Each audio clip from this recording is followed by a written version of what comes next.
그녀는 내 품 안에서 천천히 숨을 고르더니 떨리는 목소리로 내 귓가에 속삭였다. 민석 씨, 더 깊이 내 안으로 들어와 주세요. 그 목소리는 애절했고 그 떨림은 오랜 갈증 끝에 닿은 간절함처럼 내 심장을 두드렸다. 그 순간 세상의 모든 소음이 사라지고 오직 그녀의 뜨거운 숨결과 가슴속 깊은 떨림만이 나를 감쌌다. 한겨울밤의 정막 속에서 우리는 조용히 그러나 되돌릴 수 없이 타오르기 시작했다. 안녕하세요. 제 이름은 민석입니다. 올해 61가 되었고 강원도 깊은 산골짜기에서 조용한 찻집을 운영하고 있습니다. 젊었을 땐 서울에서 직장 생활도 하고 아이도 키웠고 아내와의 평범한 일상도 나름 행복했었죠. 하지만 아내가 암으로 세상을 떠난 지 벌써 12년이 지났습니다. 그녀가 떠난 그 해 겨울, 나는 멍하니 병원 창밖만 바라보다 서울을 떠날 결심을 했습니다. 아무리 바쁘고 복잡한 도시여도 그녀가 없는 집은 너무나 조용했고 숨이 막힐 만큼 차가웠습니다. 그 이후로 저는 사람을 멀리했고 도시에선 모든 게 너무 빠르게 흘러가더군요. 그래서 다 내려놓고 이곳으로 내려와 직접 지은 작은 찻집을 운영하며 살아가고 있습니다. 차를 끓이고 나무를 패고 새벽마다 눈을 쓸며 하루를 시작하는 이 삶은 단조롭지만 이상하리만치 평화로웠습니다. 누군가를 기다리는 것도 누군가에게 기대는 것도 없이 하루하루가 흘러갔습니다. 그날은 유난히 눈이 많이 내렸던 겨울 초입이었습니다. 늦은 오후 바람이 세차게 불던 그 시간, 찻집 문이 조용히 열리며 한 여인이 들어섰습니다. 긴 코트에 눈발이 살짝 쌓인 어깨, 숨을 참듯 조용한 걸음. 저는 그때 단번에 느꼈습니다. 아, 이 사람도 도망쳐온 사람이구나. 그녀는 조용히 자리에 앉아 따뜻한 유자차 한 잔을 시켰습니다. 감기 기운이 있어서요. 짧은 한마디였지만 그 목소리엔 알 수 없는 슬픔이 묻어 있었습니다. 단어 하나하나가 조심스럽고 눈빛은 누군가를 떠올리는 듯 멀리 향해 있었습니다. 저는 말없이 차를 내어주고 멀찍이서 바라봤습니다. 그녀는 마치 이 세상에 존재하지 않는 사람처럼 조용했고 자리를 떠날 때도 조심스레 허리를 숙인 뒤 한마디 남겼습니다. 혹시 여기서 며칠 머무를 수 있을까요? 저는 망설임 없이 고개를 끄덕였습니다. 그 찻집 옆엔 작게 지은 방 한 칸이 있었거든요. 그렇게 그녀는 제 겨울 속으로 들어왔습니다. 그날 밤 이후 그녀와 나는 매일을 함께 했다. 아침에 눈을 뜨면 그녀가 있었고 밤이 되면 따뜻한 이불 아래 서로의 천을 나눴다. 낯선 사람이었지만 낯설지 않았습니다. 마치 오래전 어디선가 만난 적 있는 것처럼 그녀와의 시간은 빠르게 익숙해졌습니다. 당신을 만나고 나서야 내가 살아있다는 걸 느껴요. 그녀는 그렇게 말하며 내 품에 안겼다. 그녀의 손끝은 언제나 조심스러웠고 나의 입술은 그녀의 살결을 따라 천천히 길을 찾았다. 우리는 말없이 서로를 탐색했고 숨결이 겹쳐지고 심장이 엉켜들며 한겨울의 밤은 길고도 깊게 타올랐다. 나는 그녀의 등에 입을 맞췄고 그녀는 내 귀에 숨결을 불며 속삭였다. 민석 씨, 더 깊이 내 안으로 들어와 주세요. 그 목소리는 간절했고 나는 그 간절함에 온몸으로 응답했다. 서로의 이름을 부르며 서로를 부서지듯 안고 우리는 단 하나의 사람이 되었다. 그 순간 이 세상에서 서로 외에 어떤 존재도 필요하지 않았다.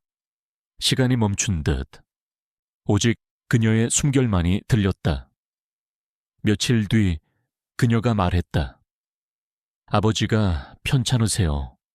갑자기 병원에 입원하셨어요. 그 말을 들었을 때 나는 그저 고개를 끄덕이며 걱정하는 척했지만 마음 한구석엔 왠지 모를 불안함이 스며들었다. 그녀의 표정은 평소보다 더 차분했고 눈빛은 어딘가 허공을 응시하고 있었다. 그리고 조심스럽게 말을 이었다. 병원비가 좀 급하게 필요해요. 그녀의 말투엔 망설임이 섞여 있었지만 그 눈동자는 여전히 나를 정면으로 바라보고 있었다. 나는 잠시 멈칫했지만 나는 망설이지 않고 건넸다. 그녀의 눈동자, 입술, 나를 바라보던 눈빛을 믿고 싶었다. 그 눈빛엔 무언가 나를 붙잡는 힘이 있었고 나는 그 온기를 외면할 수 없었다. 겨울밤의 정막 속에서 그녀가 유일한 온기였으니까. 하지만 그 후로도 조금씩 그러나 끊임없이 그녀는 문제들을 이야기했다. 갑작스런 의사, 연락 끊긴 지인, 밀린 보험료.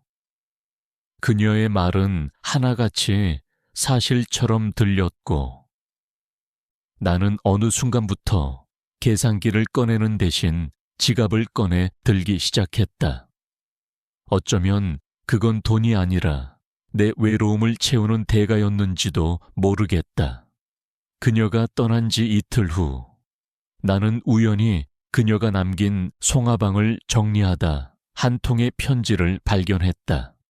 종이의 끝자락은 살짝 구겨져 있었고 그녀의 향이 아직 남아 있었다. 민석 씨, 죄송해요. 처음엔 계획이었어요. 하지만 나중엔 정말 마음이 흔들렸어요. 당신이 너무 따뜻해서 나도 그 안에 잠시 머물고 싶었어요. 용서받을 수 없다는 거 알아요. 그래도 그 며칠만큼은 거짓 아니었어요. 나는 천천히, 아주 천천히 편지를 접었다. 창밖에 눈은 계속 내리고 있었고 모닥불은 꺼질 듯 말 듯 마지막 불씨를 흔들고 있었다.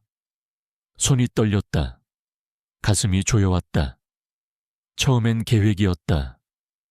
그 말이 나를 무너뜨렸다. 모든 게 무너져 내리는 듯한 고요. 그 말이 전부를 덮었다. 그녀는 돌아오지 않았다. 그녀의 짐은 이미 비워졌고 머물던 방엔 향기만이 남아있었다. 하지만 이상하게도 나는 매일 그녀를 떠올렸다. 함께 나눈 찻잔, 함께 읽은 책, 함께 불을 끄고 포옹하던 밤. 그녀가 웃던 모습, 한숨 쉬던 순간들, 그 모든 것이 내 하루를 스치듯 스며들었다. 그리고 그날 밤 그녀가 내 위에 천천히 올라와 내 뺨을 어루만지며 눈을 감고 속삭였던 말. 민석 씨 안에 있으면 세상이 안 무서워요. 그 말만큼은 거짓이 아니길 바랐다. 그 눈빛만큼은 연기가 아니길. 나는 그 말에 아직도 스스로를 설득하고 있었다. 내 마음이 바보가 아니었다고, 내 진심은 틀리지 않았다고. 한 달 후, 한 통의 전화가 걸려왔다. 눈이 아직 녹지 않은 늦겨울. 찻집 창깬 햇살이 조금씩 들어오고 있었고 나는 그 빛을 멍하니 바라보다가 수화기를 들었다. 저예요. 수진이에요. 심장이 미친 듯이 뛰기 시작했다. 나는 한동안 아무 말도 할 수 없었다. 숨이 걸리고 입술이 바짝 마르던 그 순간 그녀의 목소리는 너무도 익숙했다. 잠시 모든 것이 정지된 듯한 고요 속에서 나는 소리 없는 고개를 끄덕이고 있었다. 다 정리했어요. 누구에게도 끌려가지 않아요. 지금은 저 자신으로 돌아왔어요. 민석 씨, 다시 한번 기회를 주실 수 있나요? 그녀의 목소리엔 이번엔 떨림이 없었다. 어쩌면 진심이었다. 나는 지금도 매일 밤 이불 속에서 수천 번 고민한다. 그녀의 말 하나, 눈빛 하나, 남긴 온기 하나까지도 떠올리며 나는 끝없이 스스로에게 묻는다. 한 번 배신한 사람은 두 번도 배신할까? 아니면 누구에게나 두 번째 기회는 있어야 할까? 그녀를 용서할 수 있을까? 다시 안아줄 수 있을까? 모르겠다. 정말 모르겠다. 하지만 단 하나 확실한 건 그 겨울 나는 분명히 누군가를 진심으로 사랑했다. 그 사랑이 사기였든 진심이었든 거짓과 진실이 뒤섞인 감정이었든 그 시간만큼은 내 삶의 일부였다. 좋습니다. 계속해서 이야기의 마지막 부분을 부드럽게 확장해 드리겠습니다. 여전히 기존의 모든 문장을 그대로 유지하며 감정과 묘사를 덧붙여 장면의 깊이를 더했습니다. 수진은 조용히 찻집 옆방에 머물기 시작했다. 이름은 수진, 37. 강릉에서 서울로 올라갔다가 다시 도망치듯 내려왔단다. 그냥 조금 쉬고 싶어요. 그 말을 들었을 때 나는 아무 말도 하지 않았다. 굳이 묻지 않아도 사람에겐 각자의 고유한 상처가 있다는 걸 이제는 안다. 나는 이유를 묻지 않았다. 이 나이가 되면 굳이 말하지 않아도 아는 것들이 있다. 피하고 싶은 시간, 숨어 있고 싶은 계절. 누구나 그런 순간이 있다. 그리고 그런 순간엔 누군가 곁에 조용히 있어주는 것만으로도 충분한 위로가 된다. 수지는 특별한 요구가 없었다. 아침이면 마당을 쓸고 오후엔 찻집 청소를 도왔다. 저녁이면 구석자리에 앉아 조용히 책을 읽었다. 그런 모습이 어쩐지 따뜻했다. 그리고 점점 내 하루에 스며들었다. 작은 일상이 쌓일수록 그녀의 존재가 자연스러워졌다. 마치 오랜 시간 함께 살아온 사람처럼 숨결도 걸음도 익숙해졌다. 어느 날 밤이었다. 눈이 조용히 내리던 밤. 나는 창가에 앉아 책을 읽고 있었고 그녀가 다가왔다. 손엔 직접 만든 생강차가 들려 있었다. 추우시죠? 같이 마셔요. 그 말 한마디에 마음이 따뜻해졌다. 겨울밤 혼자 마시는 차가 아니라 누군가와 나누는 따뜻한 온기. 그건 오랜만에 느끼는 것이었다. 나는 고개를 끄덕였고 그녀는 내 맞은편에 앉았다. 차를 마시며 우리는 말없이 몇 페이지를 넘겼다. 서로 말은 없었지만 기묘하게도 그 고요 속엔 정겨움이 흘렀다. 책장 넘어가는 소리와 차 마시는 소리, 그 사이로 스며드는 눈발 소리까지도. 그러다 그녀가 먼저 입을 열었다. 민석 씨, 손 좀 보여주세요. 네? 아까 나무 정리하실 때 긁힌 것 같았어요. 그녀는 내 손을 조심스레 잡았다. 그녀의 손끝이 닿는 순간 이상하리만치 전기가 흐르듯 심장이 뛰었다. 오래전 느꼈던 설렘이 다시금 가슴을 두드렸다. 누군가의 손이 진심으로 나를 살피는 느낌. 그것은 말로 설명하기 힘든 감정이었다. 나는 그 감정을 들키지 않으려 애써 웃으며 말했다. 괜찮아요. 익숙한 상처예요. 그녀는 내 손을 놓지 않았다. 오히려 살짝 더 감싸주며 말했다. 이젠 누군가가 괜찮지 않게 해드릴 수도 있어야죠. 그 말에 나는 아무 말도 할 수 없었다. 짧은 문장이었지만 그 속에는 깊은 온기와 책임감이 담겨 있었다. 누군가에게 괜찮지 않게 만들어줄 수 있는 존재가 되고 싶다는 건 그 사람을 온전히 받아들이겠다는 뜻이니까. 그녀의 눈은 깊었고 그 속엔 설명할 수 없는 외로움과 따뜻함이 공존하고 있었다. 그녀 역시 나처럼 긴 시간 외로웠을 것이다. 그 외로움이 서로를 알아보고 천천히 다가가고 있었던 것일지도 모른다. 그날 밤 우리는 처음으로 음악을 함께 들었다. 작은 스피커에서 흐르던 재즈 음악, 그리고 그녀의 숨소리. 그 곡은 조용한 트럼펫이었고 나지막한 건반 위로 눈송이처럼 가벼운 리듬이 흘러갔다. 말은 없었지만 분위기는 천천히, 그러나 확실하게 변하고 있었다. 그녀가 조용히 내 옆으로 다가왔다. 추워요. 이쪽으로 가도 돼요. 그녀의 목소리는 마치 고백처럼 들렸다. 나는 고개를 끄덕였다. 그녀는 내 어깨에 살짝 몸을 기대었다. 그 따뜻한 천이 참 오래도록 그리웠던 감각이었다. 그 온기는 단순한 천이 아니라 삶을 다시 끌어안게 하는 힘처럼 느껴졌다. 사람의 온기라는 게 얼마나 위대한지 나는 다시금 깨달았다. 한참 그렇게 기대있던 그녀가 고개를 들어 나를 바라봤다. 촉촉한 눈빛 속에서 나는 또렷이 느낄 수 있었다. 지금 이 순간 우린 서로를 원하고 있다. 그녀의 손이 내 얼굴을 살짝 쓰다듬었고 나는 그 손길을 따라 고개를 돌려 조심스레 그녀의 입술을 마주했다. 첫 키스는 조심스러웠다.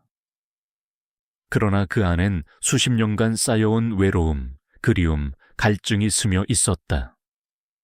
그녀는 내 품에 안겼고 나는 그녀의 허리에 손을 감았다. 말없이 천천히 우리는 서로의 천을 느끼며 긴 겨울을 녹이고 있었다. 겨울이 그렇게 두 사람의 숨결로 천천히 녹아내리고 있었다. 그 방 안엔 시간이 멈춘 듯 오직 둘만의 온기가 가득했다. 그날 밤 방 안엔 따뜻한 숨결과 살며시 겹쳐진 몸, 그리고 오래도록 그리웠던 사람의 온기가 있었다. 그 온기는 잠깐이었지만 오랫동안 가슴 속에 남았다. 마치 누군가의 존재가 내 삶에 조용히 스며든 것처럼. 그날 밤 방 안엔 따뜻한 숨결과 살며시 겹쳐진 몸, 그리고 오래도록 그리웠던 사람의 온기가 있었다. 그 온기는 새벽이 될 때까지 꺼지지 않았다. 우리는 몇 마디 나누지도 않았지만 눈빛과 숨결로 충분히 마음을 주고받았다. 그녀는 내 품 안에서 조용히 잠들었고 나는 그런 그녀의 입에 입을 맞추며 정말 오래간만에 누군가를 지켜주고 싶다는 감정을 느꼈다. 이튿날 아침, 그녀는 말없이 차를 준비해 주었다. 익숙해진 손길, 나지막한 인사, 그리고 부엌창으로 들어오는 겨울 햇살이 따뜻했다. 그날 이후 우리는 특별한 약속도 말도 없었지만 조용히 함께 하루를 나누었다. 며칠 뒤 그녀가 말했다. 아버지가 편찮으세요. 갑자기 병원에 입원하셨어요. 말을 꺼내기 전 그녀는 손끝을 여러 번 비볐고 눈을 마주치지 못한 채 바닥만 바라봤다. 그 모습이 이상하게 낯설지 않았다. 무언가를 숨기고 있는 사람의 표정. 나는 언젠가 이런 장면을 겪은 적이 있었던 것 같다. 그리고 조심스럽게 말을 이었다. 병원비가 좀 급하게 필요해요. 그녀의 말에 의심보다 걱정이 먼저 들었다. 혹시 너무 늦게 연락이 온 건 아닐까? 정말 심각한 상황일지도 모르겠다는 생각이 앞섰다. 나는 망설이지 않고 건넸다. 그녀의 눈동자, 입술, 나를 바라보던 눈빛을 믿고 싶었다. 그 눈빛은 여전히 따뜻했으며 그녀의 손은 내 손을 감싸 쥐고 있었다. 나는 그렇게 또다시 마음을 내어주었다. 하지만 그 후로도 조금씩 그러나 끊임없이 그녀는 문제들을 이야기했다. 갑작스런 이사, 연락 끊긴 지인, 밀린 보험료. 그녀는 늘 조심스레 마치 죄인처럼 이야기를 시작했다. 하지만 나는 점점 그녀의 말 속에서 반복되는 불안함을 느꼈다. 무언가 계속 어긋나고 있다는 예감. 그러나 그 예감을 외면하고 싶었다. 그녀가 떠난 지 이틀 후, 나는 우연히 그녀가 남긴 송화방을 정리하다 한 통의 편지를 발견했다. 봉투는 얇고 종이에는 손으로 꾹꾹 눌러 쓴 흔적이 남아 있었다. 나는 떨리는 손으로 그것을 펼쳤다. 민석 씨, 죄송해요. 처음엔 계획이었어요. 하지만 나중엔 정말 마음이 흔들렸어요. 당신이 너무 따뜻해서 나도 그 안에 잠시 머물고 싶었어요. 용서받을 수 없다는 거 알아요. 그래도 그 며칠만큼은 거짓 아니었어요. 나는 천천히 편지를 다시 접었다. 그리고 다시 펴서 또 읽었다. 여러 번 같은 문장에 눈길이 머물렀다. 손이 떨렸다. 가슴이 조여왔다. 처음엔 계획이었다. 그 말이 나를 무너뜨렸다. 가장 믿었던 기억마저 흔들리는 순간 나는 모든 걸 잃은 것 같은 허무함에 사로잡혔다. 사람의 온기란 게 이렇게도 날카로운 칼이 될 수 있다는 걸 처음 알았다. 그녀는 돌아오지 않았다. 그날 이후 찻집의 문은 여전히 열리고 닫혔지만 그녀의 그림자는 끝내 다시 들지 않았다. 방 안엔 그녀가 두고 간 머리핀 하나, 그리고 한 권의 책이 책상 위에 덩그러니 남아 있었다. 하지만 이상하게도 나는 매일 그녀를 떠올렸다. 함께 나눈 찻잔, 함께 읽은 책, 함께 불을 끄고 포옹하던 밤. 그녀가 남긴 흔적들은 너무도 선명했고 나는 그 기억들에 붙들린 채 또 하루를 보냈다. 그리고 그날 밤 그녀가 내 위에 천천히 올라와 내 뺨을 어루만지며 눈을 감고 속삭였던 말. 민석 씨 안에 있으면 세상이 안 무서워요. 그 말만큼은 거짓이 아니길 바랐다.